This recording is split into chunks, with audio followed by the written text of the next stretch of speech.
Hi అండి. జొన్నపిండి వడియాలు చేస్తున్నా. 1 కప్పు జొన్నపిండి తీసుకున్నా. ఈ జొన్నపిండి బౌల్లో వేసేసుకున్నా. ఏ కప్తో అయితే పిండి తీసుకున్నామో అదే కప్తో వాటర్ తీసుకోవాలండి. వాటర్ తీసుకొని ఇందులో కలుపుకుంటూ మిక్స్ చేసుకుంటూ వాటర్ పోసుకుంటూ మిక్స్ చేసుకుంటూ కలుపుకోవాలి.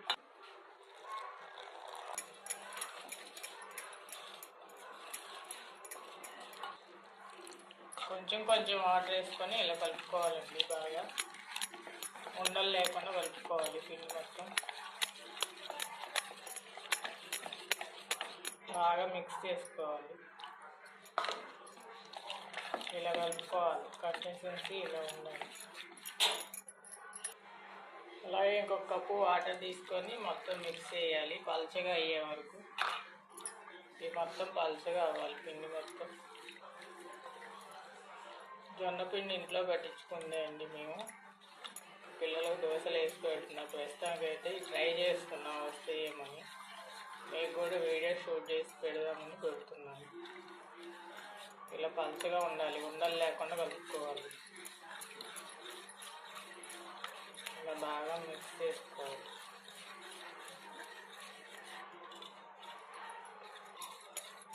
ఇలా ఉండాలండి పిండి మొత్తం పల్చగా.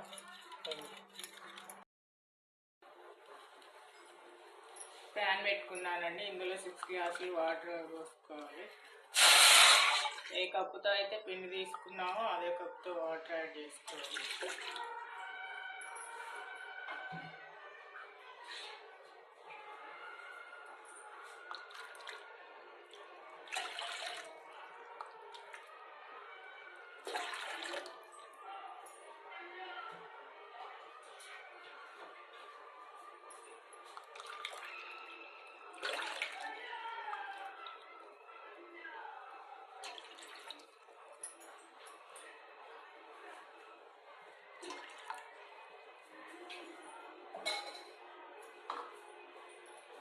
గ్లాసులు వాటర్ పోసాను. ఇవి మరగాలి బాగా. హై ఫ్లేమ్లో పెట్టుకొని మరిగించుకున్నాను.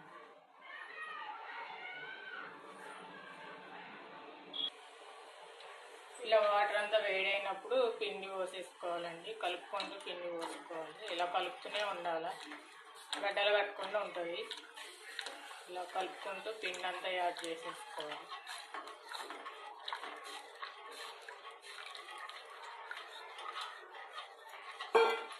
పిండి అంతా మిక్స్ చేసుకోవాలి.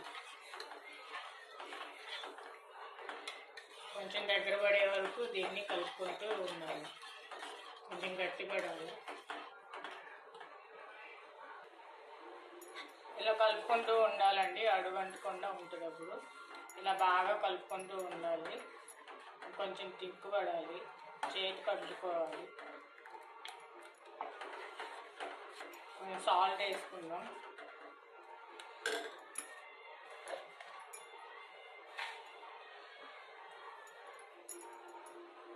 సాల్ట్ 1 స్పూన్ సరిపోతుంది.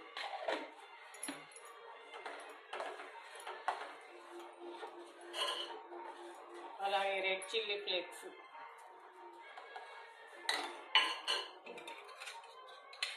గ్రీన్ చిల్లీ పేస్ట్, జీలకర్ర 1 టేబుల్ స్పూన్. ఇవన్నీ బాగా కలుపుకోవాలి.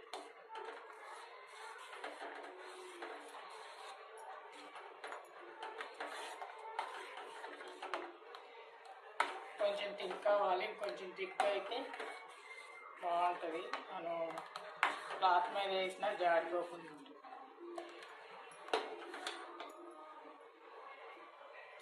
కన్సిస్టెన్సీ ఇలా వచ్చే వరకు చూసుకోవాలండి. ఇలా వస్తే సరిపోతుంది. ఇక దించేసి వడియాలు పెట్టేసుకుందాం.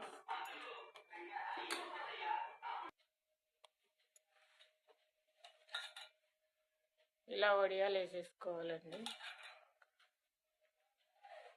ఒక పల్చటి క్లాత్ తీసుకొని దాన్ని తడిపి కొంచెం ఆరిన తర్వాత వడియాలు పెట్టేసుకోవాలి. ఎలా వస్తాయో అనుకున్నా కానీ బాగానే వస్తున్నాయి. ఇలా వడియాలు వేసేసుకోవచ్చు.